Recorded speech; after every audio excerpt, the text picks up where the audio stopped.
The world you know now is filled with electric hums and digital glows, but there is another rhythm, a much older one. It lives in the hush of riverbanks and the rustle of reeds under a desert breeze. Tonight, allow yourself to step gently out of the present and drift slowly into a time long past. The air is warm, but not unkind. The wind carries the scent of silt and papyrus, and in the distance, low wooden flute plays, faint but steady, like a lullaby sung across thousands of years. You're not standing in a museum. You're not flipping through a textbook. You are sitting, perhaps cross-legged on the cool, flat stone outside a home near the great Nile River. The year is 1500 before the Common Era. The sun has just dipped below the western horizon. The sky, tinged with burnt orange and violet, gives way to a deep indigo twilight. The pyramids you've heard of, they are already ancient, but not yet ruins. To you, they are just part of the landscape, silent, unmoving, like distant guardians. The world you're about to enter is quiet, but never truly still. Life here moves with the water, slow, predictable, timeless. The Nile murmurs to itself beside you. Somewhere nearby, a child laughs softly. A water jar is set down with a gentle clink.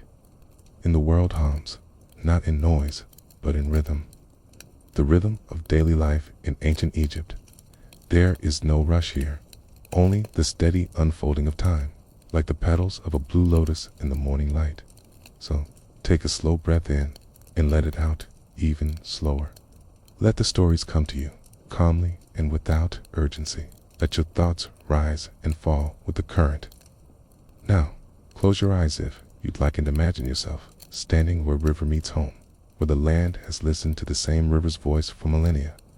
Let us begin with the Nile itself and how it shaped every breath, every footstep, every quiet dream of the people who lived along its endless path. Imagine waking up to the soft rustle of palm leaves above you, stirred gently by the same breeze that has drifted across this land since long before written memory.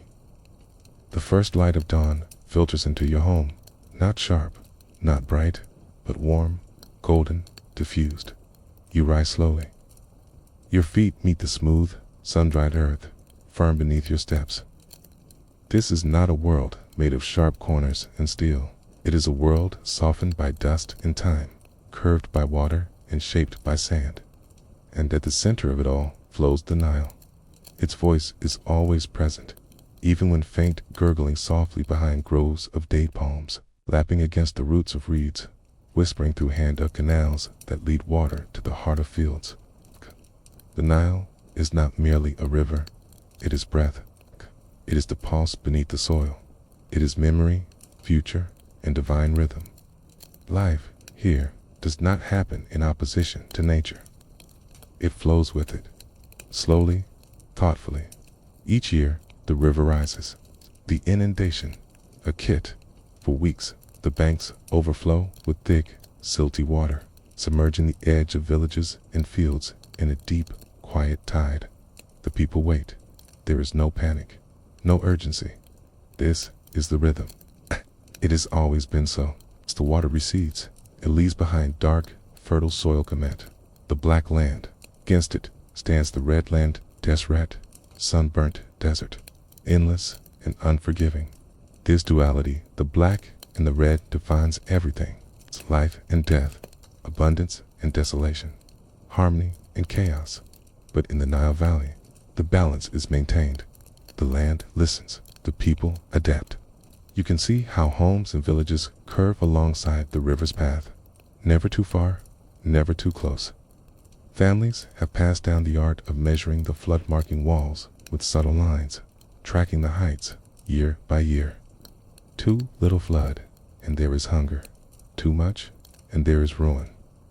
But when it is just right, it brings the gods' blessings in tangible form. Harvests of barley, emmer, wheat, flax.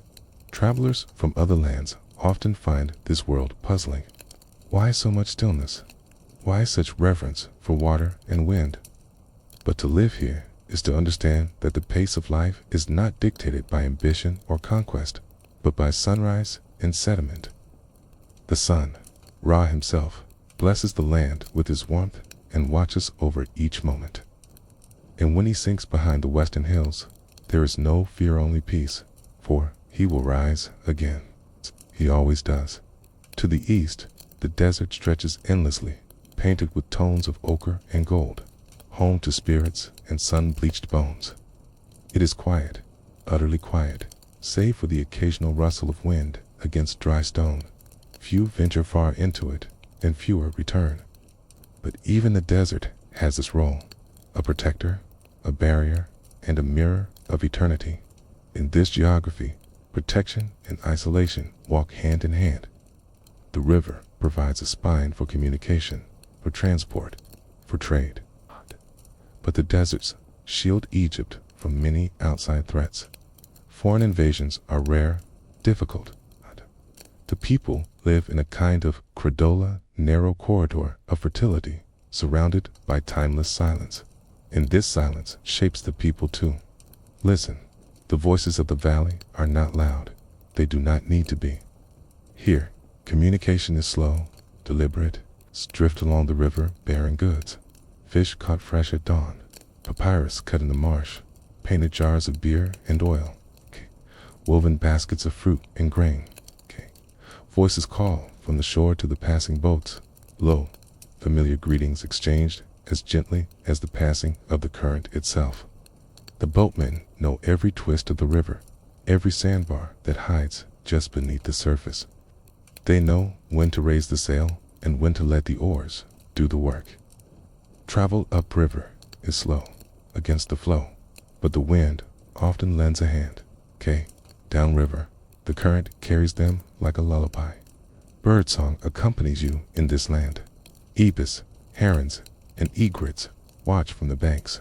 Frogs sing from beneath lily pads.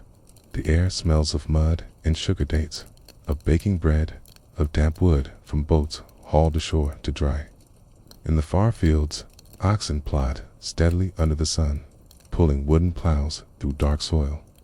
The work is hard, but not hurried. The sun's path in the sky is enough of a clock. Children run barefoot through roads of crops. They chase dragonflies. Their laughter is soft, scattered. Elders sit in the shade of fig trees, weaving, watching, telling stories.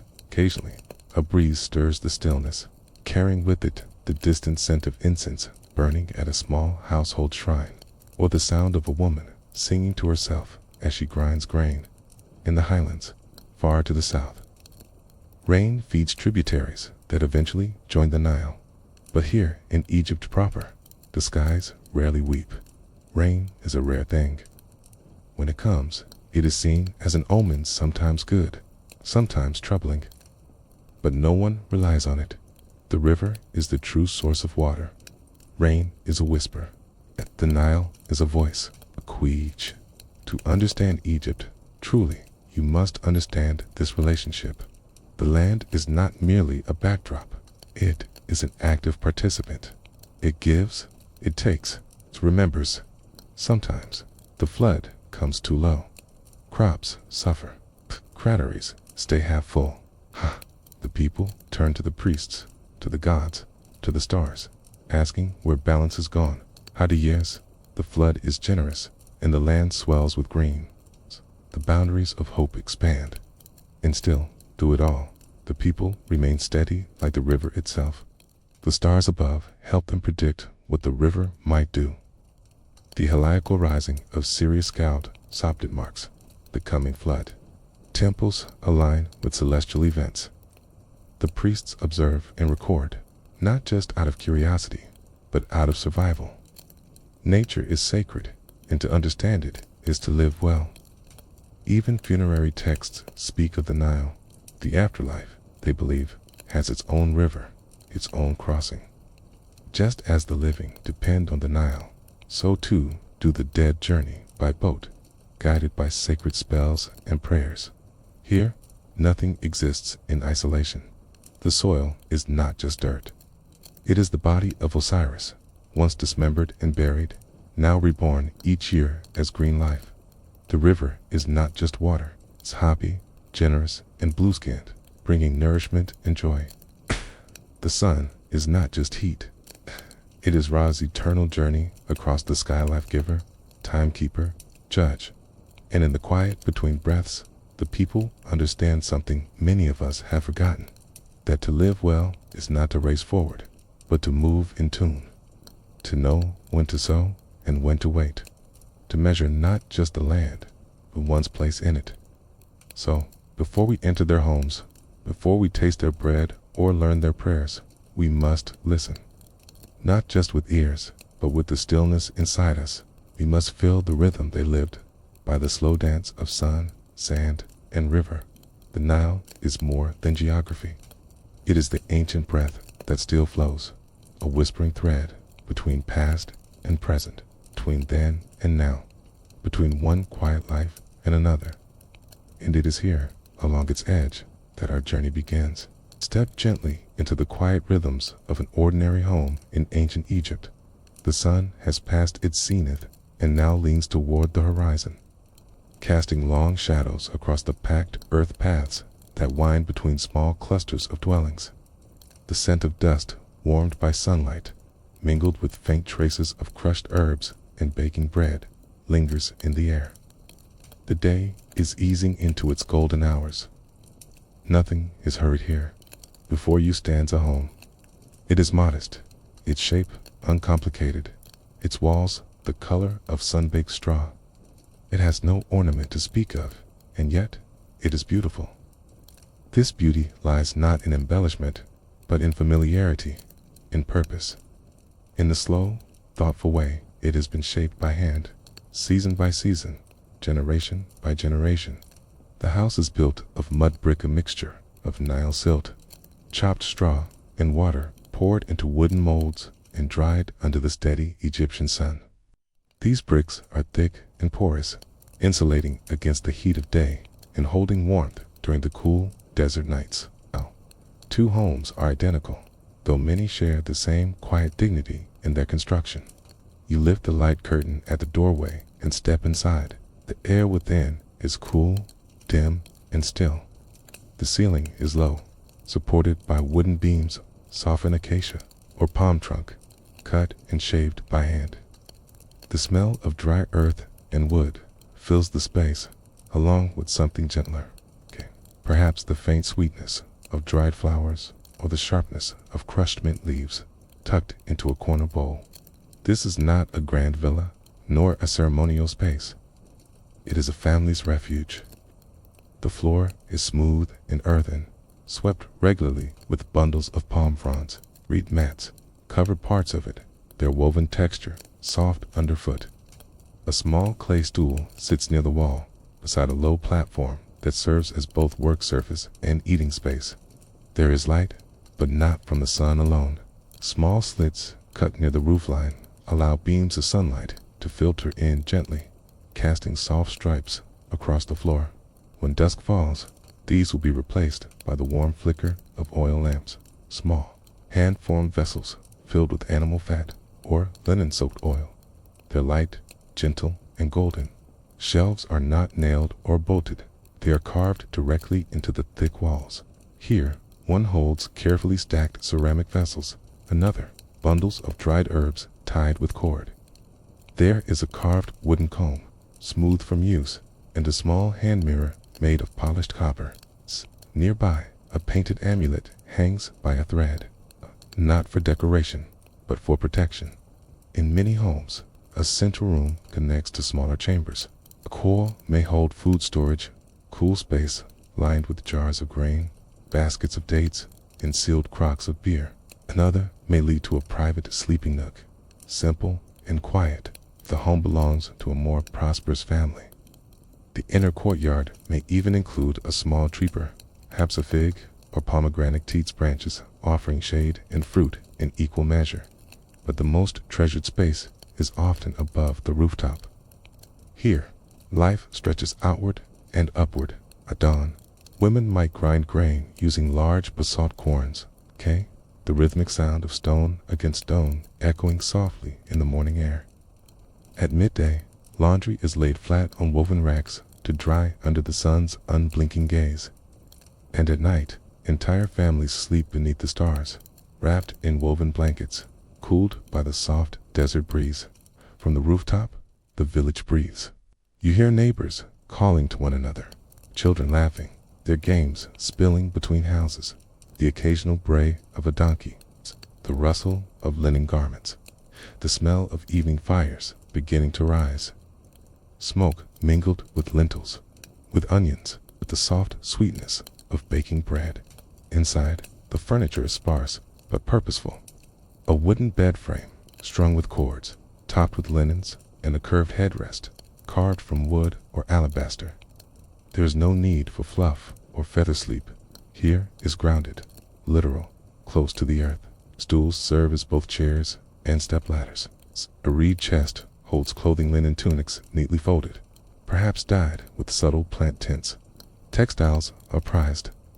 Linen, spun from flax, is woven with care and used for garments, bedding, and ceremonial cloths. Its texture is light, its breathability a comfort in heat. Many homes contain a loom. In a shaded corner, a woman might be threading the shuttle through warp and weft, her hands steady, her motions learned from her mother and her mother's mother before that. Hygiene is considered sacred as well as practical.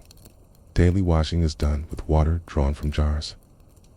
Hands and face are rinsed upon waking, before meals, before prayer. A small clay basin sits in a quiet corner alongside scented oils stored in alabaster jars. Lotus oil, myrrh, frankincense. These are not indulgences, but staples of cleanliness and devotion. And devotion is ever present. A shelf near the main entrance may hold figures of household gods. Base, with his lion's face and dwarf-like body, guardian of children and laughter. Tauret, half hippopotamus, half crocodile, protector of births. Sometimes, a tiny figure of Osiris or Isis or Anubis is tucked into a niche in the wall, dusted regularly and treated with care. Offerings are made in small gestures. A few dates, piece of bread, a flower placed on a woven mat. These are not acts of grand ceremony, but of living faith woven seamlessly into the daily rhythm, as ordinary as sweeping the floor, as comforting as a song sung while kneading dough. In wealthier homes, there may be painted walls depictions of lotus blossoms, birds in flight, or scenes from life rendered in ochre and lapis, in black ink and delicate brush. But even the simplest homes find beauty in rhythm, in order, in repetition. The home is also a place of learning. Children are taught here not in large schools, but in soft repetition from mother to child, from father to son. How to tie a knot, how to balance a water jar on the head, how to identify the safe herbs from the stinging ones, how to show respect to elders, how to listen. And when the day is long and the heat presses close, the home becomes a sanctuary. A darkened room with water jars chilled by stone, a quiet moment beside a flickering lamp, a bowl of cooled barley broth, and a bit of honey to soothe a dry throat. These are comforts, not luxuries. They are the breath of survival. At night, rooftops turn to sleeping places. Straw mats are unrolled, pillows are arranged. Families settle into familiar patterns.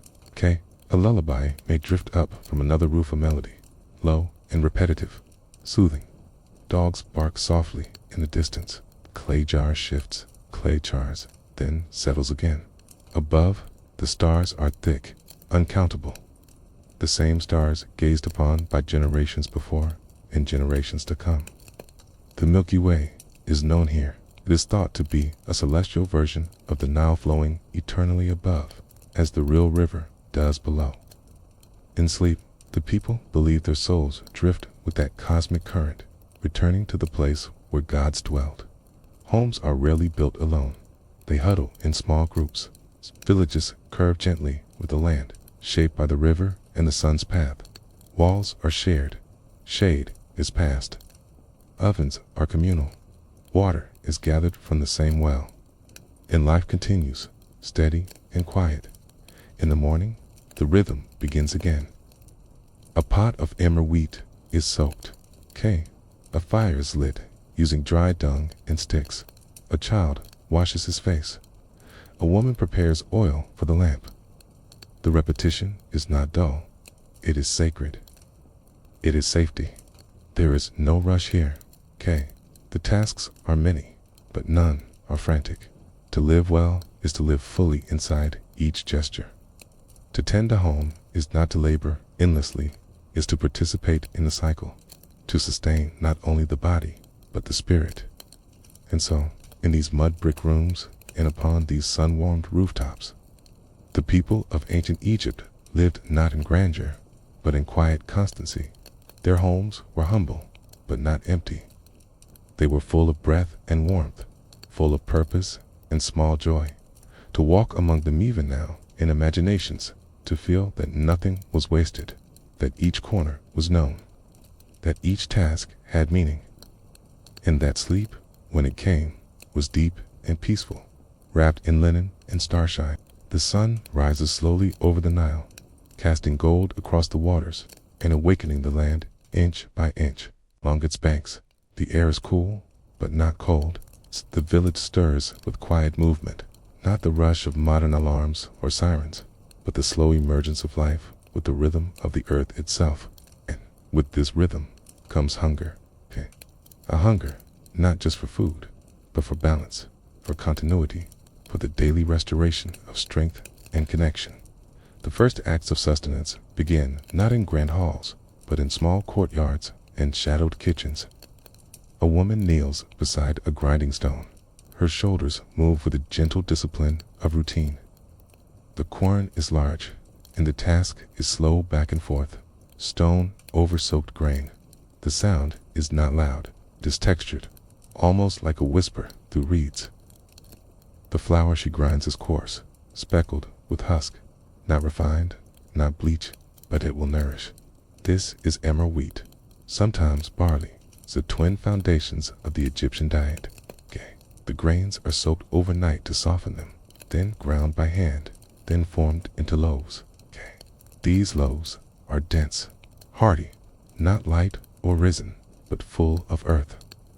Their crusts crack open with a sound like dry leaves, and the inside is warm, soft, slightly sweet from natural fermentation. The ovens are clay, bell-shaped, called tablets, built into the courtyard wall or standing apart on their own. Fire is made with dry dung, often mixed with chaff or bits of palm fiber. It burns, hot, clean, and consistent. The fire is not feared. It is known, managed, understood. Hands that feed it have done so since childhood. A round of dough is slapped against the inner wall of the oven. It clings. It cooks quickly when it's pulled away. Steam rises. The air fills with a scent at once ancient and familiar. The warm, grainy aroma of fresh bread. Meanwhile, beer is already in the making, but not beer as you might expect. It is not clear. It is not crisp. It is a soft, cloudy drink, half food, half liquid. It's made from crumbled loaves of bread soaked in water, fermented in ceramic jars that sit open to the air. Wild yeasts find their way in. Time does the rest. The result is thick and filling, slightly sour, and packed with nutrients. It is consumed by all, by laborers and children, by priestesses and scribes. This beer is part of daily life. It's packed into leather skins for journeys, poured into wooden cups at meals, left as offerings at graves. To refuse beer is to step outside the shared rhythm. It is not a vice. Teas, it is a vessel. Fish are another cornerstone. The Nile teems with live catfish, tilapia, perch. Men rise early to fish, balancing on narrow wooden boats, nets coiled neatly at their feet. They drift in silence, a flick of the wrist, a cast, a splash, then stillness again. The fish, when caught, are brought ashore in woven baskets. Some are salted and dried in the sun. Others are cooked quickly over coals. Nothing is wasted. Bones are cleaned, heads are boiled for broth, skins are dried. In the garden plots behind the home, vegetables grow in the dark, silty earth. Onions, leeks, lentils, garlic. These are staples, not just flavor, but medicine, protection, identity. Garlic is strong, is pounded into pastes, stirred into oil, eaten raw by workers before labor. It is said to ward off illness, to please the gods, to strengthen the body. Onions are sliced and dried, lentils boiled into thick stews, leeks pulled from the soil and eaten with vinegar or herbs. Fruits provide sweetness in moderation. Dates are plentiful, brown and sticky, gathered in heavy bunches from tall palms. Children climb the trees barefoot, laughing, unafraid, as their elders guide them with gentle voices. Figs are eaten fresh or dried, sometimes mashed into cakes. Pomegranates are treasured for their color and juice. Melons grow in season and are carried to the riverside to chill in the shallows. The Egyptians do not eat for pleasure alone. They eat for rhythm, for survival, for harmony. They eat with gratitude and order. Goats provide milk and sometimes meat, though meat is rare, a luxury, kept for festivals, offerings, rites of passage. Geese and ducks are more common. Chickens, not yet widespread, are gathered daily. A small gift, quiet surprise beneath straw. The kitchen is not a closed room. It is a corner of the courtyard, a stretch of shade, a shelf of jars. There is no division between labor and love. A mother singing while stirring lentils. A child watching as dough is kneaded. The fire burning with a steady breath. Meals are shared, seated on mats. The family circles the food. There are no courses, no timing, just presence, just hands reaching, breaking bread, dipping into bowls. The meal might be a barley porridge, a dish of mashed beans, a slice of dried fish, a fig split in half and passed around. The youngest eats first, often fed by hand. The elders eat slowly, chewing each bite like a prayer. Afterwards, water is poured over hands. A jug, held by one, poured for another. Cleanliness is sacred, not cosmetic. The jug is passed. The water is caught in a shallow basin, then carried away and emptied where it will not be walked through again. Storage is careful. Large clay jars hold grain, sealed with mud and straw. Others contain oil, water, dried herbs. Each has a purpose. Each has a place. Rats and insects are common threats, and cats, regal, silent, watchful are prized not just as pets, but as guardians. A good house cat is worth more than a clumsy servant. In the temple storehouses, grain is measured and sealed. In village homes, it is touched and trusted. People know how much they have. They know how long it will last. Do not stockpile in fear. They store with foresight. Hunger is known here not as an emergency, but as a shadow. It comes in bad flood years, in times of drought. The Nile fails to rise high enough, then the bread is thinner, the beer is more sour. The pots go unfilled, but the people endure. They always have. They share. They remember the good years. They prepare for the next. And yet, food is joy, too. At weddings, roasted goose and honeyed cakes. And at harvest festivals, new bread shaped like sheaves of wheat or birds in flight. On feast days, offerings are made to the gods' bowls of milk, cuts of meat, painted loaves, sealed jars. These are left at shrines, at tombs, at the feet of statues. Even in death, food remains.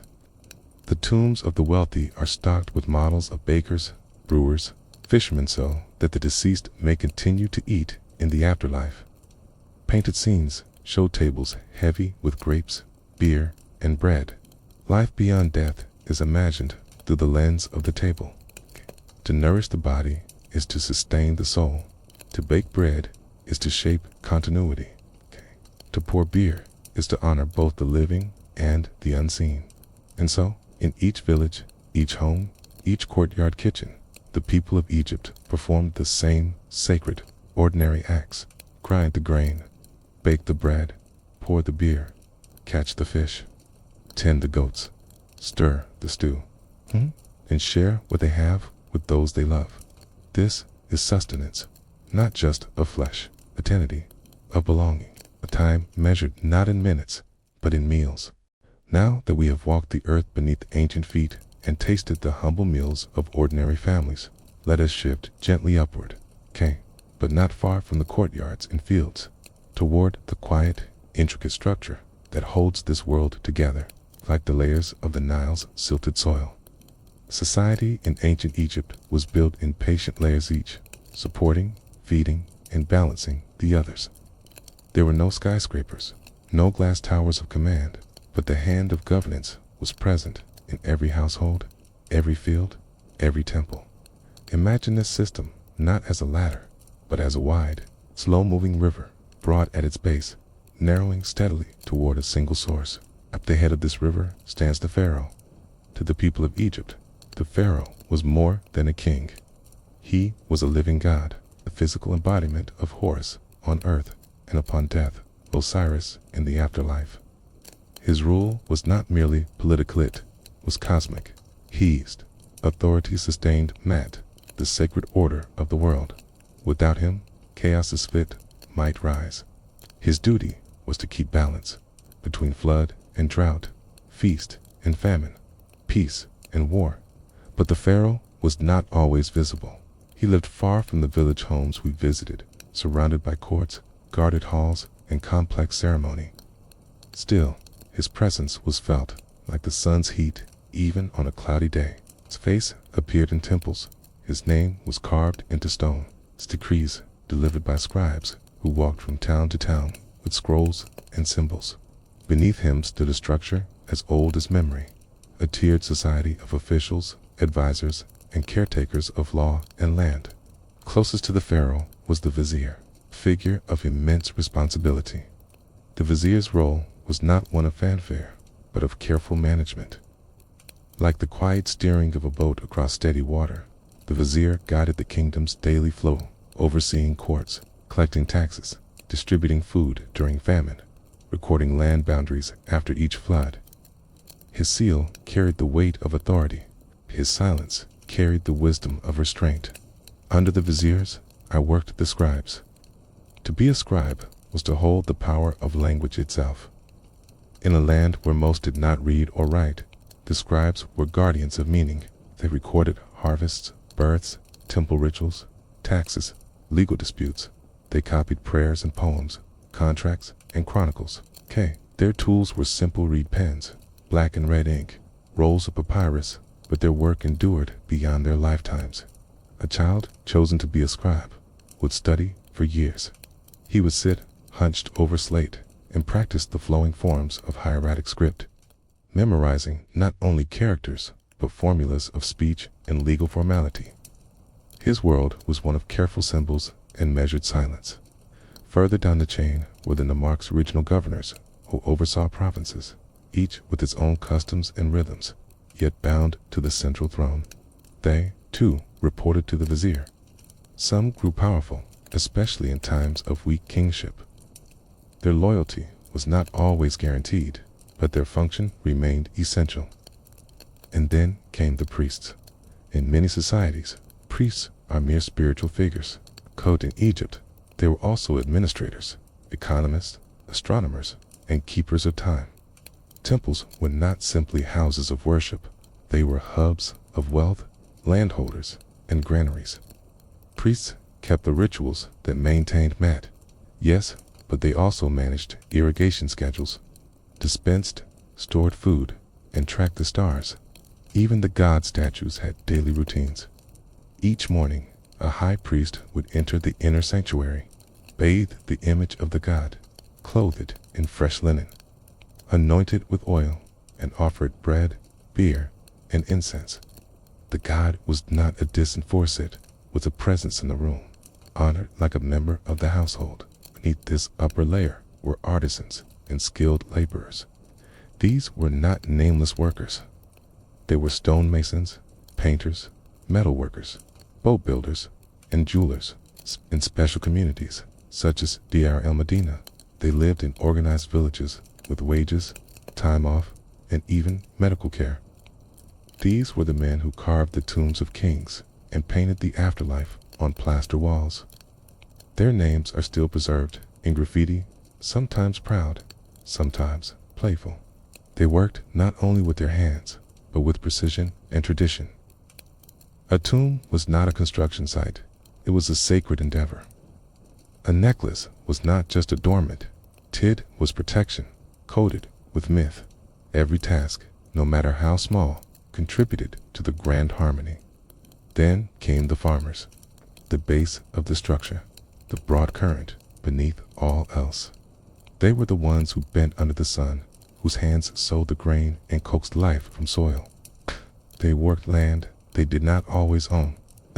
They paid tax, not in coins, but in harvest, barley, flax, onions, garlic. A percentage went to the temple, the palace, the granaries. They kept what they could, shared what remained, and hoped the flood next year would be generous. Taxes were not optional. If a farmer underreported his crop, the scribe would measure the field himself. The payment was late, goods could be seized. Famine loomed, temple reserves were opened, but always under watchful eye. Labor, too, was a form of tax. The system required able-bodied men to serve for weeks or months in state projects, clearing canals, building temples, hauling stone. This was not slavery, though it could feel like hardship. Yet, it also brought pride. To help raise a monument was to help preserve eternity. At the very bottom of the hierarchy were the servants and slaves. Some were born into bondage. Others were prisoners of war. Their lives were harder, their choices fewer. Even here, nuance existed. Some slaves served in temples and were well-fed. Some gained favor and rose to trusted positions. Slavery in Egypt was not racial, nor always permanent. It was like so much else, a part of the structuring questioned, accepted, managed. Power in Egypt was not loud. It did not blare horns or send armies at every whisper of unrest. It was subtle, symbolic, integrated. A crook and flail crossed over the chest of every pharaoh symbolized shepherding and discipline. Justice was not vengeance, it was balance. The scales of Mat, always in the background, measured not just the hearts of the dead, but the actions of the living. When disputes arose, courts were convened, witnesses summoned, scribes recorded everything. Its penalties ranged from restitution to labor. False witnesses could be whipped, but minor crimes were often met with community judgment. Honor mattered. A name, once sullied, was hard to cleanse, and through it all, people endured. They rose each morning knowing their place, not out of resignation, but out of rhythm. It's the same way one knows when to plant, when to reap, when to watch the river, and when to sleep. It was not equality, but it was order. And order, to the Egyptians, was sacred. In the gentle stillness before dawn, when the desert winds hush and the stars fade over the Nile's bend, there is a silence deeper than sleep. It is the silence that carries unseen things, not ghosts, not curses, okay, but something more ordinary, more persistent, and yet no less mysterious: pain, fever, trembling, breath that comes too fast or not at all. In ancient Egypt, health was never taken for granted. It was a dance with the invisible. To live in this land was to wake up each day knowing that life was a fragile alignment of body and spirit, of food and water, of the God's favor and the earth's mercy. A cough, a swollen joint, a bleeding wound, these were not isolated incidents. They were signs, symbols, messages. Healing, therefore, was not only a task of the body, but a task of meaning. Healers were not seen as ordinary people. They were bridges between worlds. Some were trained in the sacred halls of Pur-Ankh, the house of life, libraries of scrolls held deep within temple walls. There, by flickering oil light, priests and scribes recorded and studied everything from anatomy to spiritual protection. A papyrus might describe how to treat a fracture, how to set a bone, how to ease a birth. Beside it, Another scroll might carry chants to banish a fever demon or instructions to paint protective eyes on the threshold of a sick room. Others learned not from scrolls, but from hands. Midwives whose fingers had caught hundreds of newborns. Herbalists who knew which root soothed to burn, which leaf numbed a tooth. Grandmothers who taught their daughters how to crush herbs with honey and whisper the right names while doing it. These were the quiet physicians of villages never titled, but always trusted. The concept of illness was complex. It could come from imbalance, too much heat, not enough moisture. It could come from a bruise or break, a blow during work or war. But sometimes it came from the air itself, from a look, from a forgotten offering, from an ancestor displeased. The people of Egypt did not mock these explanations. They understood that suffering is layered, that the visible wound is often the smallest part of pain. So they treated both, a poultice of mashed figs and beer for the swelling, for prayer to Sekhmet, the lion-headed goddess, for the fever, an amulet tucked under the pillow, a basin of water placed beneath the bed to catch bad dreams before they could rise. Each remedy had its rhythm. Garlic mixed with wine and applied to the chest for coughs, crushed dates for wounds, myrrh and natron for cleaning, and always, repetition 3 times said, 3 days applied, 3 sips swallowed, not because of superstition, but because healing is slow. It is a cycle, a ritual, trust between patient and world. Diseases did not have names as we have today, but they had identities. A cough that came only at night, a skin that blistered under the sun, eyes that wept for no reason, a stomach that twisted after certain meals. Healers knew the signs. They described them in their own language: fire in the belly, water in the chest, biting wind in the blood. These were not diagnoses. They were stories, and stories were powerful. In the temples, there were sacred spaces for those who sought more than medicine. The ill would lie within the quiet stone chambers, breathing in incense smoke, hoping for dreams. Dreams in which Thoth or Isis or Imhotep, the deified healer, might appear, offering insight. The dreams would be recorded by priests, interpreted. A remedy might be prescribed based on a vision, symbolic act, a new ritual, a specific chant repeated with each sunrise. Not all healing was gentle. There were surgeries too. Primitive, yes, but not without skill. The Edwin Smith Papyrus tells of dislocations reduced, abscesses lanced, wounds stitched. It describes the difference between wounds that will heal, wounds that may heal, and wounds that will not. There is no fear in this, it's only clarity. The Egyptians understood pain, They did not flinch from it. They surrounded it, cradled it, named it, made space for it. Women in childbirth were especially sacred. The birthing chamber was shielded by goddesses, Hathor, Tauret base. The room was swept clean.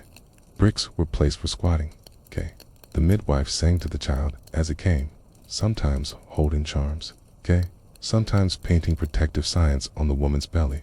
If the child came late, there were rituals to invite it into the world.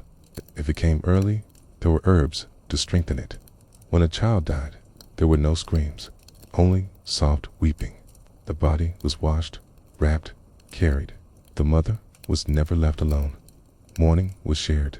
Grief was not hidden. It was spoken, named, sung. The poor died quietly, the wealthy with ceremony. But the truth was the same. The body returned to the earth, and the spirit moved forward. Disease, in this view, was not always a punishment. Sometimes it was a passage. The afterlife, to an Egyptian, was not a misty unknown. It was structured with gates and judges, fields and harvests. Health was needed there too. Many tombs contained spells asking for strength in limbs, sight in eyes, clarity in voice. The dead were given ointments, not only for preservation, but for healing, as if they might rise, needing them. And so, illness was always framed in a larger story. It was not just why do I suffer, but what must be restored. The body, yes, but also the balance, the relationship, the story. Offerings were made for healing, not just to gods, but to ancestors. A bowl of milk left at the door, a sprig of mint by the hearth, a lock of hair tied with thread and buried beneath a tree. There were practices too subtle for outsiders to see. Whispers at dawn, footprints turned to the east, a look given to the wind. Some ailments stayed forever, a limp, a cough, a tremor. These were accepted, not given up on, but embraced as companions. People adapted their work, their pace, their diet. Okay. Illness was not shameful. It was part of life's script. Okay. And always there was care. Children looked after parents. Neighbors checked on neighbors. A scribe might write a letter on behalf of a mute. A potter might carry food to the blind. Compassion was not institutional. It was human, expected, daily, quiet. The land itself was part of the medicine. The Nile's water, the desert's dry air, the sun's warmth. These were ingredients. People sat by the river, not only to wash, but to heal. They let the current carry away what they could not hold. The concept of doctor was not limited to the learned. A woman with a calming voice, a man who could craft a salve, a child who remembered to chant. These too were healers. Health in ancient Egypt was not a line between sick and well. It was a circle, a rhythm, a prayer. And so, if you stood at the edge of a field just before dusk, you might see a man resting his hands on his knees, breathing slowly after work. You might hear a woman singing softly as she mixes herbs in a bowl. You might feel the presence of something old and wise in the air. And you would understand, they were not just surviving, they were listening, they were healing, together. In the land where the sun reigned supreme, the people of ancient Egypt did not divide their days with clocks, but with light. They lived by the rhythm of Ra, the sun god, who sailed the heavens by day, in the underworld by night. Morning was not just a time, it was a rebirth, and evening, a soft surrender.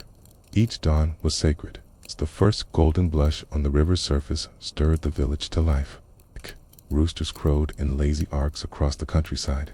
Children stirred under woven linen blankets. Farmers, with eyes still fogged by sleep, stepped into the coolness of the earth, tools in hand, bare feet finding the same packed ground their fathers once walked. In those early hours, the Nile shimmered with mist, and the air carried the scent of dew on barley, of smoke from a rekindled hearth, and the damp breath of a waking land. No bells rang, no horns blew, but life began anyways, steadily, inevitably. The soundscape of a village at dawn was a music of its own. The slosh of a pot lowered into a water jar, the scrape of grinding stones, the rustle of thatch as someone climbed to check the roof, a child's yawn, a goat's bleat, a whispered blessing to the gods. All of it formed the opening hymn of another Egyptian day. Life in ancient Egypt was orderly, but never rushed. There was a rhythm in the days of beat that everyone understood without needing to hear. Work began with the light. Fishermen pushed out their small boats onto the Nile. Women pounded grain beneath shaded awnings while humming songs older than memory. Scribes unrolled scrolls and dipped their reed pens in ink. Artisans shaped clay and carved limestone while birds flew overhead in messy arcs, following the scent of open fields and tilled soil. The sun climbed slowly, but the day moved with purpose. Time was measured by shadow and task. K-long shadow meant breakfast had ended and the real work had begun. A short one meant the heat was highest to harsh for labor, a time to rest, to sit in the shade with cool water, or to nap on woven mats. And when shadow stretched long again, it meant the day was ready to release you. Work was not drudgery, it was contribution. The farmer tilled because the land fed everyone. The baker rose early because his bread reached many mouths. A scribe wrote because memory needed to be preserved. There was pride in roles, no matter how small. A woman might stitch linen with her daughter beside her, humming the same melody her mother once did. A potter might finish a jar and etch a mark onto its base, a signature of care and mastery passed through generations. Tasks were not segregated by prestige, but by necessity. A boy who helped haul baskets of clay knew he was part of a greater whole. A girl who gathered reeds for thatching roofs knew that her hands built shelter. Life was not defined by ambition or accumulation. It was measured in service, rhythm, and renewal. At noon, under the weight of the sun, the world paused. Even the Nile seemed to slow. Meals were simple: dates, onions, flatbread, lentils, maybe fish if the river had been kind. Water was drawn from clay jars, cool from the shadows. Elders sat beneath trees, eyes half closed, speaking softly or not at all. Children played nearby, their laughter light but never chaotic. Even joy had a rhythm. It was not an eruption, it was a flow. Domestic life to beat to this rhythm. Courtyards came alive at midday with quiet tasks: washing, weaving, shelling beans. Canes pecked at grains. Dogs napped beneath stone benches. The family cat lounged across the threshold, chasing flies with half-hearted swats of her tail. There was no separation between labor and home. It was all one life, continuous and folded together. And as the sun began to descend, a new energy stirred. The heat lessened, work slowed, conversations deepened. The fields emptied, fires were lit for evening meals. The same hands that dug or stitched or carved now held cups of beer, or played quiet games with pebbles, or cradled babies ready for sleep. Laughter came easier in the evening. Songs were shared, often old tunes with new verses improvised on the spot. Evenings were communal. Neighbors visited one another without knocking. A stranger could share a bowl of stew without question. Children listened with wide eyes to tales of gods and monsters, of pharaohs and floods, of animals who spoke and stars that watched. The constellations were maps and memory combined. Dish one, a lesson and a lullaby. Stars emerged one by one, like memories returning. The cool breeze from the river moved through doorways and courtyards, carrying with it not just relief from heat, but a sense of closing of day, gently drawing to a close. And when darkness fully came, it was not feared. It was respected. Just as Ra traveled through the underworld, so too did people surrender to the unknown of dreams. Lamps were extinguished, as prayers were whispered, doors closed, not against danger, but to invite stillness. Sleep came not as escape, but as part of the cycle. In dreams, they believed one could meet ancestors, gods, or even receive messages. A child might murmur in their sleep, and the mother would listen, wondering what spirit had passed by. A man might wake suddenly, touched by a vision, and remember it, not with fear, but with awe. Streams were sacred, not dismissed. There were no alarms, no reminders. The next day would come, when the sky lightened, when birds began their morning calls, when the sun god resumed his voyage. There was no need to measure sleep in hours only in peace. Time was not a tyrant in Egypt. It was a guide, a rhythm that rose and fell like the Nile itself. Festivals broke the cycle with joy. The birth of a child, the harvest, the rising of Sirius, each was a beat in the melody of living. But even in celebration, there was pattern, there was music. Women danced in circles while men clapped along. Bread and beer were shared. Offerings were left on family altars. On the day of the festival of Obed, priests paraded through the streets, carrying sacred statues, drums echoing like heartbeats through the city. Children were lifted onto shoulders to see better. Elders watched with teary eyes, remembering their own youth. That night, lights shimmered on the Nile like stars had fallen to the water. And yet, The next morning, the rhythm resumed steady, gentle, complete. The Egyptians lived not in hours, but in harmony, with sun and moon, with rest and labor, with silence and laughter. To them, the day was not just something to pass through, it was something to live fully with intention. Every action carried weight. Every pause had purpose.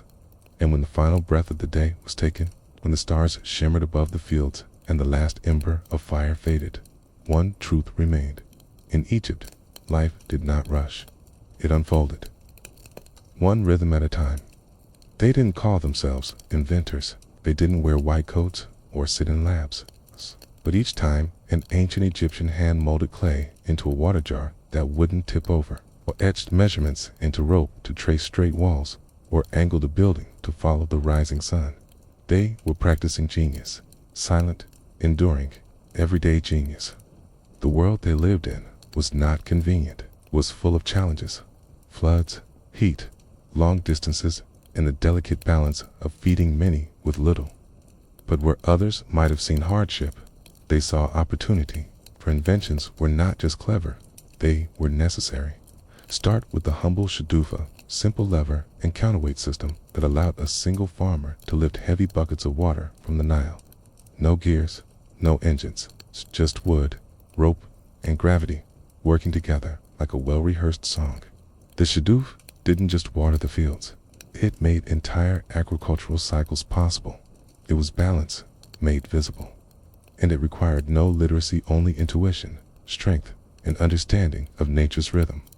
Then there were nilometers, measuring stations carved in stone, which tracked the height of the Nile's flood each year. These were not just markers, they were oracles. Yet the water rose too high, there would be destruction. Too low, famine. A perfect flood meant prosperity. So farmers would gather near these sacred steps, as if they were listening to the heartbeat of a god. Tax collectors and priests studied them as carefully as scholars read stars. With one glance at a scale etched into stone, a nation could decide how to plant, trade, or prepare for scarcity. Rope, too, was an invention of wonder.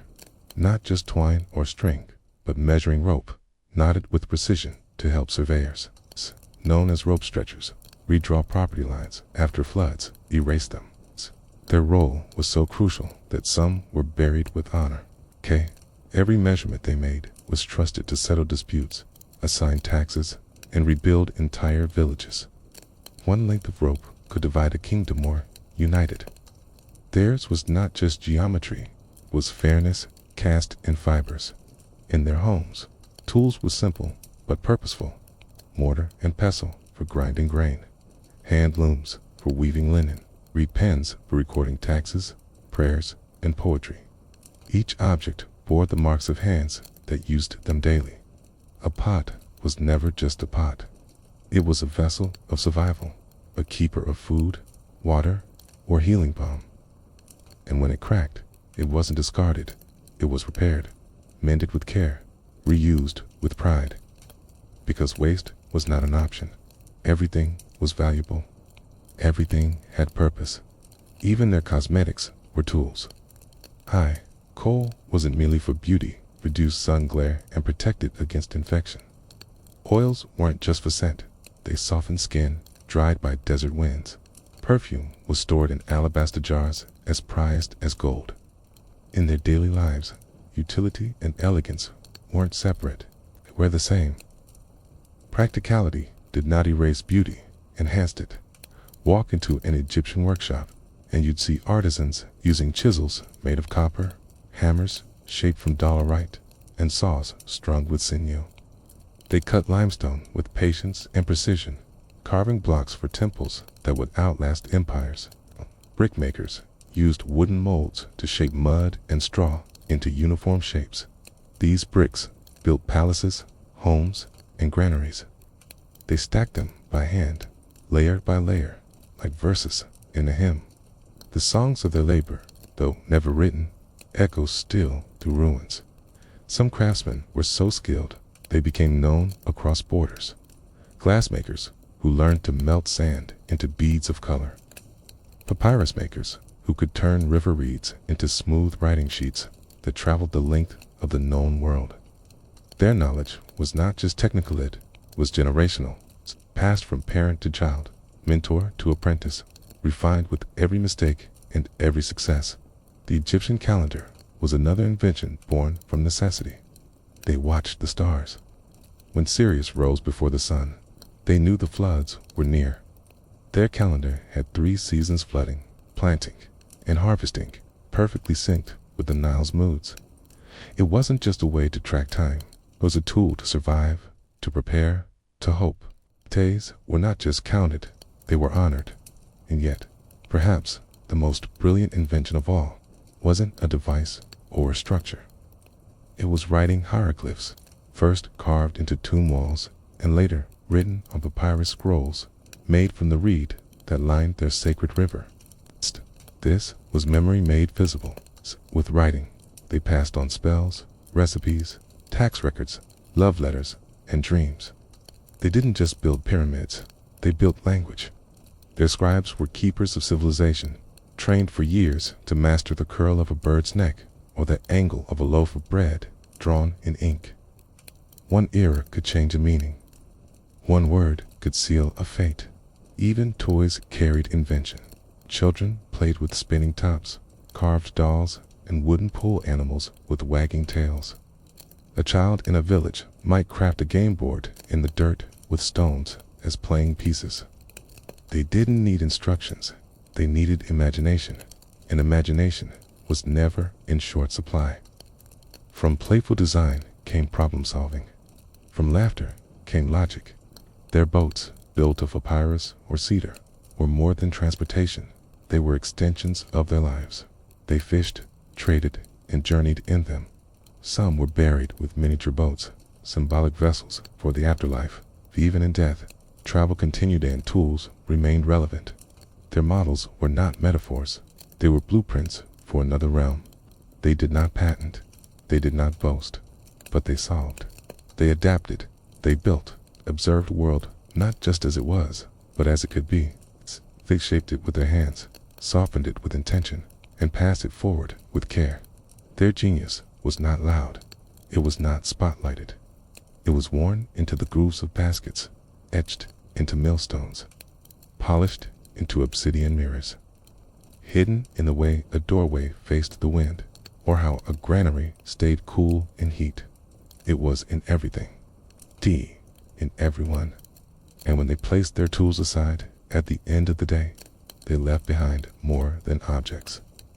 They left behind a blueprint not of machines, but of thought, a rhythm of work guided by purpose, a devotion to detail, a belief that even the smallest task done well could echo across time.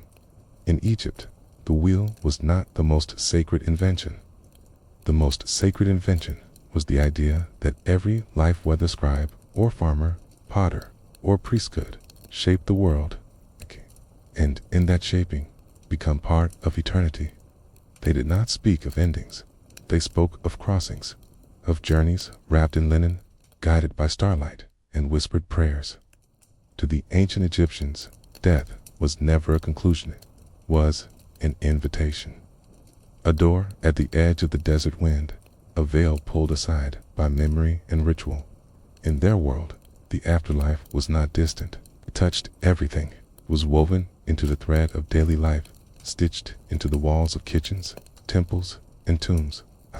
They saw eternity in the river's ebb and flow, in the sun's daily rebirth, in the scarab beetle pushing its ball of earth like the sun god Ra, rising again and again. To die was to return. This belief wasn't casual, it was prepared for from birth. Every act, every offering, every prayer was a seed planted for the soul's second life. Death was studied like astronomy. It was charted like the Nile. There were maps, there were words, there were spells that opened doors and shut the mouths of demons, and there was a feather, the feather of matte light and true, waiting to weigh every heart. In this sacred logic, life was a test of balance. Live well, speak truth, honor family, and when you died, your heart might be light enough to pass the trial. The dead would stand before Osiris, lord of the underworld, while Anubis, silent, jackal-faced, calm, lifted the heart from the body. The scales weighted, the feather trembled, and if the heart was heavier, if it was swollen with lies, cruelty, or greed, was devoured, not punished, not tortured, simply erased. The devourer, Amit, part lion, part crocodile, part hippopotamus, waited without malice. To be forgotten was the worst fate, a second death, a final silence. But if the heart balanced, spew, the soul walked forward into the field of reeds, Amir of Egypt, but perfect. Crops grew tall, the rivers flowed sweet, families reunited, joy without end. They prepared for this place with love and obsession. The Book of the Dead was not one book, but many scrolls of spells and illustrations, placed in tombs, painted on walls, whispered at funerals. Some families could afford complete scrolls, gilded and long. Others offered simple prayers or charms, still potent, still sacred. Tombs became vessels of memory. The walls were painted with scenes of baking bread, making perfume, fishing by moonlight. Not for nostalgia, but for continuity. This is who I am, the images said. This is how I wish to live again. They built these tombs to last forever. Even in modest homes, the dead was spoken to, remembered, offered meals. The boundary between the living and the dead was soft, porous. Grandfathers might appear in dreams. Mothers might whisper advice through incense smoke. And so, they mummified not as an act of preservation alone, but as a ritual, a reunion. The body was the anchor. The soul, the Ba, and the Ko would seek it. The Ba, shaped like a bird with a human head, would fly free each day, visiting loved ones. The Ka, the life force, remained in the tomb, needing food, water, presence. Together, if the body was kept safe, they could reunite, becoming an Ak, radiant spirit, fully alive again. To ensure this, embalmers worked as priests. They washed the body with Nile water and palm wine, removed organs, and placed them in canopic jars, guarded by the 4 sons of Horus. They spoke spells with every wrapping of linen. Amulets were inserted, not just for luck, but as keys, a scarab over the heart, an eye of Horus on the chest, a jed pillar at the spine. Symbols of strength, sight, resurrection. And it wasn't just kings. Commoners were mummified too. Even beloved animals, cats, ibises, baboons, bulls were wrapped and honored. They were not just offerings. They were companions for the journey. The necropolises, cities of the dead, rose like stone echoes of the cities of the living, in Thebes, in Saqqara, and Abydos. Tombs lined in rows, courtyards, chapels, streets where priests walked with incense, where families gathered to pour beer onto the earth, to sing old songs, to speak a name aloud one more time. Because to speak the name of the dead was to keep them alive. This was a sacred truth. This was magic. Pharaohs carved their names on obelisks, on temples, on scarabs, buried beneath thresholds. Not out of ego, but out of deep fear, for namelessness was oblivion. Ramses, Thutmose, Hatshepsut, even now, we speak them, their spirits are said to stir. And in the stars, the Egyptians saw the souls of the righteous. They believed the sky was a great river, like the Nile above, where the blessed sailed in boats made of gold. Each night, Ra, the sun god, journeyed through the underworld, battling darkness, returning at dawn. Life after death, they believed, was not a place, it was a rhythm, a continuation, rising sun. This is why their art glows with joy. Musicians with harps, dancers mid-spin, workers in fields of plenty. They weren't just hoping, they were remembering forward, imagining eternity not as strange or alien, but as home, restored, healed, beloved. Even architecture became theology. The pyramids pointed upward, not to intimidate, but to align north to the imperishable stars, west to the realm of the dead. The layout of temples followed the path of the sun. Birth, climax, descent, silence. They saw everything in cycles. Birth, growth, death, renewal. This was not just truth, but balance. When chaos entered the world, floods, invasions, plagues, they believed Matt had faltered. Their response, rejoining, reordering, reaffirmation, because to lose balance was to lose eternity. And so they sang, paced, they wrote, they built, Pei remembered. They did not fear death. They feared disconnection, a soul unloved, a name unspoken, a body uncared for.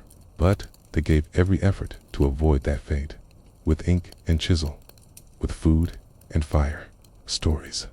And in doing so, they taught the world a profound lesson, that memory is sacred, that death is not erasure, that even now, in quiet museums and sunlit ruins, when we pause, when we read a name, when we imagine a woman grinding grain by a painted doorway, we are joining the ritual. We are the continuation. The journey never ended. It only deepened, because the Egyptians believed that to live fully was to die prepared, and to die well was to live again. And through memory, wonder, and word, they walk still, across the rippling waters of the Nile. The rhythm of life in ancient Egypt rarely paused, yet beyond the fertile banks and mud-brick homes, the world was far from isolated. Egypt may have appeared self-sufficient in its abundance, its fields, lush, its granaries, full, but, in truth, it existed in a constant state of gentle exchange and guarded interaction with the people and cultures beyond its borders. Some encounters brought trade and stories, others carried tension and veiled hostility. But through it all, Egyptians navigated these relationships with the same measured grace with which they charted the river's annual rise and fall. Imagine the southern stretches of the Nile, where the waters begin to curve and narrow, fretting their way toward the land of Kush, known to the Egyptians as Nubia. This region was not only a neighbor, but a partner in a long history of give and take. Traders from Nubia arrived by boat, their crafts laden with gold from desert mines, rich incense resins, dark hardwoods, ivory, and exotic animal hides. These were treasures the Egyptians prized deeply, and in return, they offered finely woven linen, delicate faience, jewelry, and grain in abundance. Along these shared banks, small trading posts and outposts sprang up, where Nubian and Egyptian voices mingled in the crisp morning air. Markets buzzed softly, camels shifted their weight beside thatched awnings, and somewhere in the middle of a half-translated conversation, a shared humanity flickered into being. But trade was not always so simple. Periods of alliance were often interrupted by campaigns and conquest. The Egyptians, seeking control over valuable gold mines and strategic routes, at times marched south in organized military expeditions. They built forts and garrisoned soldiers along the borders, asserting dominance while simultaneously absorbing cultural elements from the very people they sought to control. You might notice it in the artist shift in the curve of a figure's neck, or a musical scale borrowed from Nubian rhythms. Even amid conflict, threads of influence wove their way quietly through Egyptian society, coloring its palette, softening its edges. To the west lay the harsh Sahara and the tribes of desert nomads who lived by motion and memory. These were people who roamed the arid silence, following the stars and the hidden wells, their lives marked by movement and survival. From time to time, they would graze the edge of Egypt's settled lands, sometimes to trade, sometimes to raid. The Egyptians viewed them with a mixture of suspicion and myth, portraying them in temple carvings as both wild and mysterious. Yet, it was also understood that these nomads possessed knowledge of the desert's secret paths, and in rare moments of peace, they were sought out as guides and intermediaries, their presence a reminder that even the unforgiving sands held wisdom if one only knew how to listen. To the east, The Sinai Peninsula served as a bridge between Egypt and the lands of the Levant. Kir, copper, and turquoise were mined by laborers and guarded by sentinels. Beyond these quarries, the world opened into the caravan trails of Canaan, Phoenicia, and eventually Mesopotamia. Along these routes came pottery with unfamiliar shapes, lapis lazuli, the color of twilight, and strange new tongues echoing through the corridors of trade. From time to time, Egyptian scribes would record the arrival of foreign emissaries, men bearing gifts and letters etched in unfamiliar scripts, bowing before the pharaoh with expressions of cautious deference. These moments were as much about politics as they were about presentation, a carefully choreographed dance of words and offerings. Temples, the beating hearts of spiritual life, also played a key role in cross-cultural interaction. Some became centers of diplomacy, where treaties were sanctified in the names of gods and rulers, and where foreign dignitaries might witness rituals, unfamiliar yet mesmerizing. The great temple of Karnak, for instance, with its forest of columns and ceaseless prayers, stood not only as a monument to Amen, but as a silent participant in the ebb and flow of political tides. Scrolls hidden in stone niches tell of tribute from distant lands, of rulers whose names were etched in cautious admiration, of the uneasy admiration Egypt inspired and occasionally received in return. And in quieter ways, interaction found its way into the homes of ordinary people. A clay jar shaped slightly differently, a bronze pen with an imported design, a song learned from a passing traveler. These were the small fingerprints of a world larger than any single village. Children may have mimicked the accents of a foreign merchant in play, while their mothers asked carefully about the origin of the dye that made their neighbor's robe so richly blue. Stories traveled faster than people, and long before the concept of maps, the imagination drew outlines of lands never seen, but always whispered about. Yet, for all its external connections, Egypt maintained a strong sense of identity. Foreigners were often categorized, sometimes idealized, often othered. In tomb paintings, they appear in long lines of tribute bearers, distinct in dress and skin tone, forever caught in the act of giving. This visual narrative reassured Egyptians of their centrality in the cosmos, that they, alone, were the true children of the Nile, chosen by the gods. But beneath this surface certainty lay a quiet acknowledgement that the world was not so easily ordered, and the boundaries between self and other were always more porous than painted. Even during times of invasion, such as during the Second Intermediate Period, when the Hyksos held sway over parts of Lower Egypt, the reaction was not simply one of resistance. The Hyksos brought horses and chariots, new weaponry and architectural styles.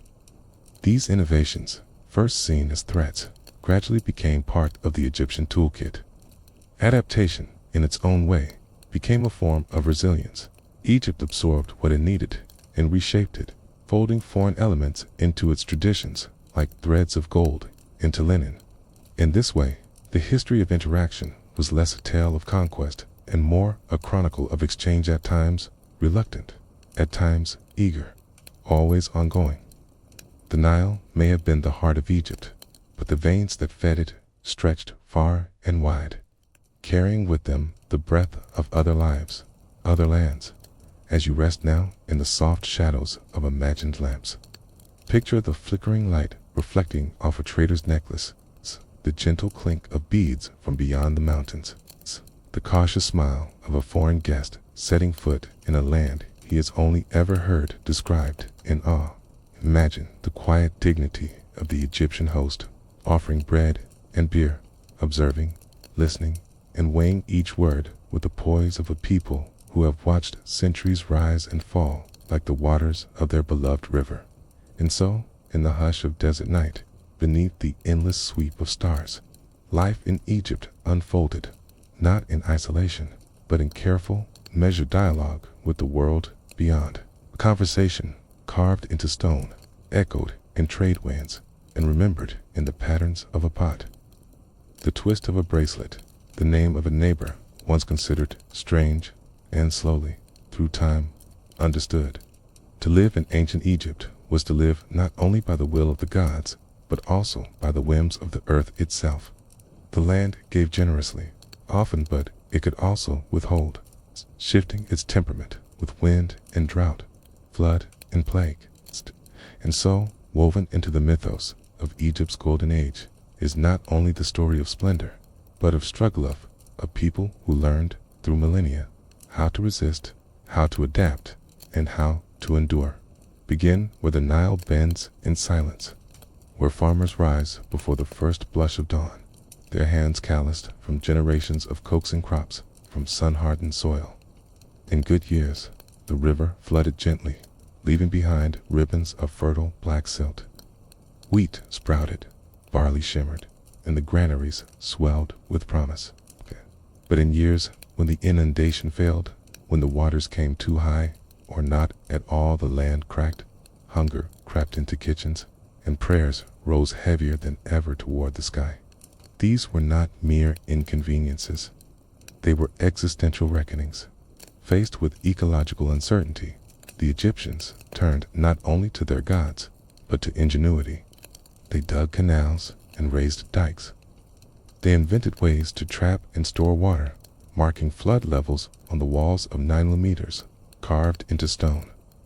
They built their calendars around the rise of Sirius, the herald of the flood, and trained generations of scribes to track harvests, issue rations, and redistribute grain when famine threatened. It was a system as spiritual as it was logistical, divine order that depended not only on ritual, but on resilience. Yet not all challenges came from nature. Nile itself, like the river, could flow unevenly.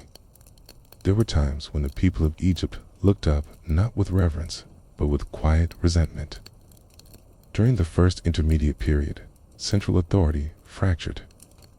Local governors, or nomarchs, held sway over their regions, sometimes defying the pharaoh's decrees. The people, too, murmured discontent. Poems and prophetic texts from this era, written in shadowed ink on worn papyrus, speak of upheaval, of a world turned upside down, of tombs violated, of hunger and violence unchecked. And yet, in those verses, there is also a strange kind of hope, a yearning for renewal, for a better balance, for justice to rise with the same certainty as the morning sun. Adaptation, then, was not just survival, it was a form of protest, a means of reclaiming dignity when divine order faltered. Families that could no longer afford costly tombs for their dead turned to simpler burials, layering care into modest rituals.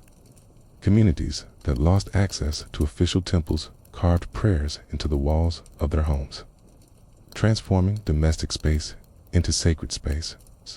The gods listened. They believed, not just from within the towering pillars of Karnak, but from beside the hearth, from the whispers of a mother to her child at night. In foreign invasions, too, resistance and adaptation danced in tandem. The Hyksos swept into the delta during the second intermediate period, bringing with them the unknown thunder of horses and chariots. The Egyptians were stunned, but not still. Over time, they learned from their occupiers. They studied the new tools of war. They trained with chariots, adopted bronze weapons, and turned the tactics of conquest into the seeds of their eventual liberation. By the time Ahmose I reclaimed the throne and expelled the Hyksos, Egypt was not merely restored, was reborn, hardened, and wiser. There were other footprints on the earth. Slavery, a grim constant, left its mark on stone and soul. Captives from wars, debtors, and the impoverished were bound into systems of labor, working on temples, tombs, and estates. But even here, resistance flickered. In Deir el-Medina, a village of skilled laborers who carved the tombs of kings, records show the first known labor strike in history. When rations failed to arrive, the workers laid down their tools, marched to the temple, and demanded justice, not with violence, but with presence. Their voices, recorded on astraka in precise script, remind us that even within rigid hierarchies, people found ways to speak. And then there were the quiet adaptations of daily life. In times of political change, people adjusted the names of their children to reflect new regimes.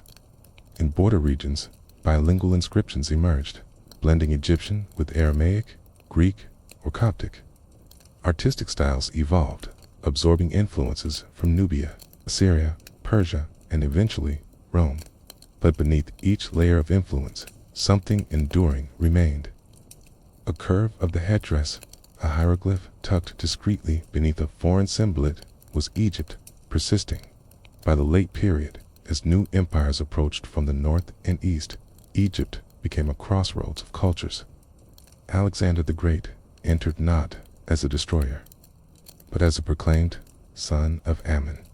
The Ptolemies, who followed, built Greek-style cities while honoring Egyptian deities. Cleopatra herself was Macedonian by blood, but Egyptian in spirit, fluent in the language of the land she ruled, draped in its traditions. In her, resistance and adaptation reached their most elegant form, a queen who navigated the tempests of Rome while rooted in the mythos of the Nile. But even after Rome took Egypt into its empire, even as temples were repurposed and gods slowly fell into silence, the soul of the civilization endured. It lived in the Coptic Christian hymns that borrowed their melodies from Pharaonic chants. It echoed in the Arabic spoken along the Nile, its rhythms tracing back to older tongues. It stirred in the architecture, in the rituals of mourning, in the pull of pilgrimage to ancient places. So what does it mean to leave footprints on the earth? For Egypt, it meant not dominance alone, but continuity. Not unbending pride, but quiet flexibility, a capacity to bend, not break. To mourn, but rebuild. To listen to wind, to watch the stars, and to carve new stories into stone, even as the old ones faded. If you find yourself in the stillness of a sleepless night, wondering what truly lasts, remember this: Egypt did not last because it refused to change. It lasted because it knew when to hold fast and when to let go. Because in every grain of sand disturbed by flood or footstep, the people of Egypt read the signs and answered, not with despair, but with the design. This is their legacy, not only what they built, but how they responded when what they built began to fall. A legacy not of perfection, but of persistence. There are stories that whisper in winds. Stories not etched in stone, nor recorded on scrolls, but passed gently from one generation to the next. These are the quiet legacies, the songs softly sung while grinding grain, the lullabies hummed over sleeping infants, the rituals performed not before gods, but before the watching eyes of children. In the lives of ancient Egyptians, such intangible threads wove a fabric far more enduring than gold or granite. Imagine, for a moment, the murmuring buzz of an afternoon along the Nile. A family is gathered beneath the woven shade of a palm frond awning. The heat is steady but not oppressive, softened by the rhythmic hush of the river's breath. A grandmother sits cross-legged, braiding a young girl's hair while reciting a tale she heard as a child. Not one from the official temple chronicles, but a fable about a clever crocodile who tricked a greedy merchant. The story ends with laughter, a moral, and a subtle reminder that wit can triumph over might. These tales were not simply entertainment. They were instruction. They carried coded guidance on how to behave, how to treat others, how to live with honor. In a society where survival often depended on collective harmony, values were not luxuries, were necessities embedded deeply into the soil of daily life. Children's games echoed this quiet training. In dusty courtyards and reed-lined alleyways, youngsters played games that mimicked farming, fishing, even ritual. Clay figures served as practice for real-life roles. So games taught strategy, patience, cooperation. Others echoed the unpredictable whimsy of life, where even the careful could be caught off guard. It was through such play that the next generation rehearsed the future. Hieroglyphs, too, told more than royal decrees or prayers to the gods. They scrawled spontaneous messages in tombs and along the walls of stone quarries. Graffiti, words of love, frustration, pride. One young artisan carved his name beside a friend's. We worked together. He sang loudly. Another wrote, I miss my brother. These were human echoes, unfiltered, etched in the pauses between officialdom. We learned from these markings that even within strict hierarchies, people sought individuality, connection, remembrance. Songs drifted through markets and fields alike. Work chants gave rhythm to motion. Love songs softened hearts in the silence of dusk. These melodies, though long unrecorded, shaped emotion and identity. They reminded the listener that they were part of something older, something wider. Music was not performance, it was presence, it was memory. And in memory, there was always meaning. Honor was more than a word. In ancient Egypt, tit was a compass, a guiding principle etched into the social contract. Family honor, in particular, held weight. To dishonor one's household through betrayal or laziness was to fracture something sacred. Yet, honor was not restricted to obedience. It also meant providing, protecting, and preserving dignity. Parents modeled it. Children learned it. Communities enforced it not always with punishment, but with silence, with disapproval, with the absence of welcome. Funerals reflected this deeply held commitment. They were not merely farewells, but affirmations of who a person had been. Mourners would recall not just the deceased profession or lineage, but their habits, their laughter, their fairness, the way they stirred lentils just so, or tended the garden with quiet devotion. In these recollections, legacy lived. The afterlife might belong to the priests and gods, but remembrance, true remembrance, belonged to the people. In the cool shade of a courtyard, a father might sit with his son, drawing figures in the sand with a stick. He might explain that bread is not just food, it is the result of cooperation, of time, of respect for the land. That to steal is to wound the order of things, that to lie is to sever trust. These conversations, simple and undramatic, were the bedrock of civilization. And perhaps the most haunting beauty of it all is this. The Egyptians built their greatest works, not for the present, but for tomorrow they would never see. They carved their names, their hopes, their hymns into eternity, not for applause, but for continuity. They trusted the future to care, and in doing so, they offered us a question. Will we do the same? We live in a world that forgets fast. Trends pass, posts vanish, attention blinks. But Egypt reminds us that some things are worth building slowly. That the truest temples are not of stone, but of values. That memory is not stored in machines, but in meaning. That to live well is to live beyond ourselves too. Plant trees we will never climb, to tell stories we may never hear the end of. So, when you next walk under stars, or hold the hand of a child, or sit in silence beside someone you love, remember, the ancients did the same. The details change, but the hearts do not. The same longing beats within us, the longing to belong, to be remembered, to know that what we do matters. In the echo of that longing, Egypt endures, as a compass, as a mirror, as a quiet voice saying, build wisely, live gently, name truth, carry light, and above all, remember. Because in the end, to be remembered is not only to live again, but to never have truly died. The sun sets on the Nile as it has for millennia, spilling amber light across its surface like a blessing whispered through time. The temples fall into silhouette.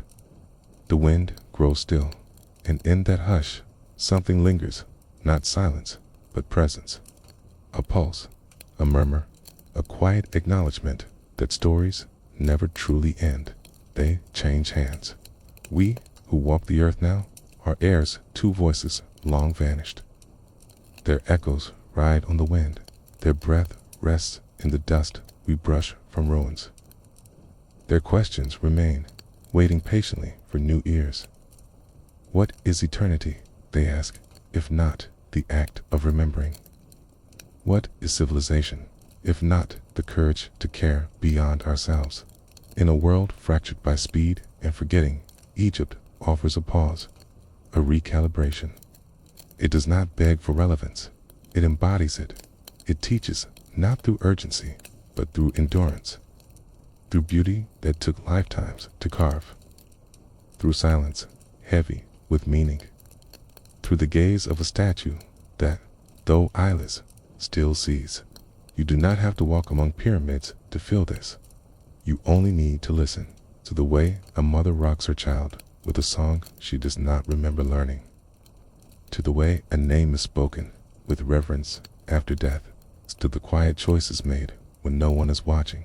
Kindness, effort, truth, tease, these are the living monuments, the modern tombs we tend with love, not stone. For the story of Egypt is not one of disappearance. Kati's one of integration. Kati, it flows through the veins of medicine, architecture, astronomy, philosophy, faith. It hides in the corners of modern languages, in ritual, in design, in dream. It is not merely past, it is infrastructure. It is blueprint. It is reminder. And it waits not to be discovered, but to be continued. When you teach a child to look up at the stars, you walk the same path as a priest from Karnak. When you seek meaning in loss, you hold the hand of mourners from thieves. When you dream beyond your years, you sit beside scribes who once penned prayers on papyrus by candlelight. So what now? What do we do, knowing we carry such a legacy? We honor it, not with replicas or mimicry, but with intent, with choices that recognize their ripples, with art that dares to speak softly but deeply, with buildings made not only to last, but to inspire, with justice tempered by grace, with love rooted in courage, because someday we too will be gone. And what will remain? Not the noise, not the hustle, but the heart, the gesture, the seed planted, the truth spoken, the voice that said, I was here, I tried, I saw beauty, and I passed it on. This is the gift of Egypt, not a record of what was, but a call to what could still be. A story that only ends if we forget to tell it. So remember, and tell it well, and yet, beyond the sands and broken columns, beyond the myths retold in textbooks and travel guides, there lies a heartbeat of continuity, whispering breath in every act of resilience. Modernity often scoffs at stillness, worships speed, and yet it is in the slow unfolding of ancient patterns that we find our depth. The desert does not shout, it waits. The river does not plead, it flows. In their patience, they offer more than spectacle. They offer clarity. Egypt, in its truest form, is not a place, but a rhythm. It is the rhythm of memory, outlasting erasure, of wisdom engraved not only in stone, but in intention. It is the reminder that humanity, at its most profound, seeks not only progress, but preservation. That there is no shame in looking back if it informs how we move forward. Consider the builders of old craftsmen who chiseled tombs for kings they would never meet, who carried granite under the blazing sun for gods they would never see. What faith is this? What unshakable sense of purpose could compel such effort without applause? In their silence, they left lessons louder than any speech. Do your work well. Let your legacy live in its impact, not its credit. And so we, to become architects of lives, of families, of futures, we build with our choices. We inscribe with our care. Let us ask not only how high our towers can rise, but how deeply our values can root. Let us create with a mind toward durability, not of materials, but of meaning. The story goes on through you, through the smile you offer to a stranger, through the truth you protect when it is difficult, through the art you share, the forgiveness you give, the empathy you grow. This is how history breathes, not in museums, but in the marrow of our moments.